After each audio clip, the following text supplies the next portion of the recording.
Okay, so this video may be a bit of a stretch, but just bear with me. So this thought has been sitting in the back of my mind for a while now, and when it comes to watching movies and shows, I feel as though we need to recognise more subgenres. And I'm not talking about the subgenres where it's just two genres mixed, like action adventure or horror comedy. Oh no. Today I want to talk about some hidden subgenres, 3 to be exact, which I think deserve a name, and I'm sorry if names for these already exist, but I couldn't find anything on the interwebs, so I don't know, I guess it needs more recognition. I must say that however much I hate Netflix's originals, by the way, check out the first episode of my new series, The Netflix Chronicles, if you want to find out why I hate them so much. Netflix are at least trying with spicing up genres. Okay, so the genres or subgenres that I'm going to talk about mainly come from comedy, and I kind of hate it when just because a film has a couple of laughs, it's just automatically grouped into comedy. Let's take Superbad for example, which is arguably one of the best, if not the best comedy film, in my opinion. Then let's take another film, say Ghostbusters. Both of these movies are vastly different, but yet both grouped into comedies. And when thinking about it, there is a theme or an underlying similarity in certain comedy movies, which I think should be its own subgenre. Alright, so the basic idea is that it takes place over one night or a weekend where the characters usually just want a simple goal. In Pineapple Express, Seth Rogen and James Franco's goal is to get away from the killers and survive. In Harold and Kumar Go to White Castle, the goal is, well, to go to White Castle and eat burgers. It's simple, yet so entertaining when pulled off. And when you think about it, a lot of comedy movies, and a lot of the best ones, fit into this category. When I was sitting around thinking of all the movies that do fit, I thought, hey, what about the ones that aren't comedy movies that fit into this simple goal story that usually takes place over a 1 or 2 day window? A lot of them are horror movies like Cloverfield or Night of the Living Dead, or even some action movies like Die Hard, or crime films like Good Time. There are so many movies that fit into this, but the subgenre doesn't have a name.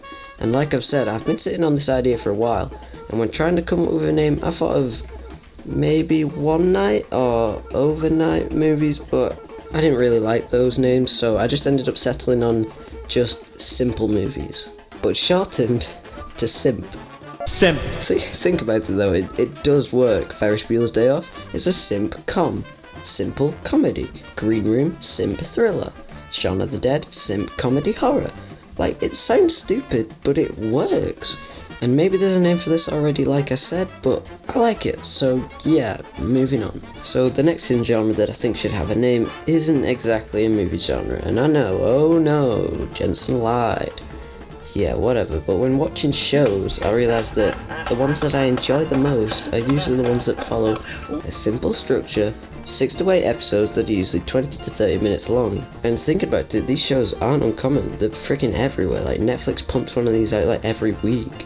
And they usually take kind of a dark comedy tone, and yeah, maybe they're cheesy, but come on, you can finish one of these shows in like 4 hours. Like, it doesn't matter if you didn't like the ending, because it's not like you wasted loads of time. Like, come on, 4 hours, you can literally finish a full season in like 1 day. And honestly, that's why I love these shows. They're so easy to watch and digestible. They're not big long 10-season shows with hour-long episodes that if you watch one episode and you get bored and then you give up on, you pretty much stop watching the whole show. And I'm not saying longer shows are bad, but come on, you can watch a whole season of these in like 1 day. By the way, I'm not talking about miniseries. Those are usually like 2 or 3 or 4 longer episodes that take up the whole show, with no season 2. The shows I'm referring to are shows like Barry or the Santa Clarita Diet, or even YouTube Red's Cobra Kai, which isn't that bad, by the way. I haven't seen it since it came out, but it wasn't that bad.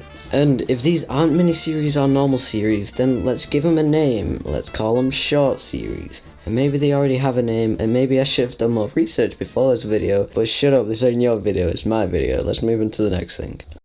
Okay, so the last thing I want to talk about is a subgenre in comedy, which is what I think should be called goofy movies. Okay, while editing this video, I realised Netflix has a genre called goofy movies, and a lot of these fit in, but then I saw that Boss Baby, Back in Business, is also under this category in Netflix.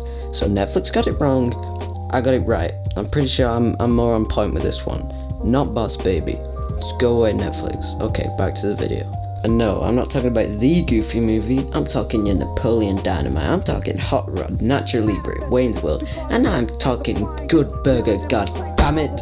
These movies perfectly capture the word goofy and are usually character studies that feel like they've been taken from our world, where every character is just really weird and goofy. And honestly, these movies are just so easy to watch and zone out to. With their simple and easy follow to plot, a lot of these could fit into the simp genre, which I was talking about earlier. And yeah, sometimes the main goals of the character are only made apparent like halfway through the movie, but that just doesn't matter because it's not why we watch them. It's not for great cinematography or acting or writing, it's just for entertainment, and honestly, isn't that what a main movie's goal is? To entertain? Anyway, thanks for sticking around to the end and all that, and you probably enjoyed this video somewhat because you did stick around to the end, or maybe you were just on autoplay and fell asleep, I don't know, that happens sometimes. But why not just subscribe? It's no trouble to you, and that would make my day a lot better, so subscribe if you want, you don't have to.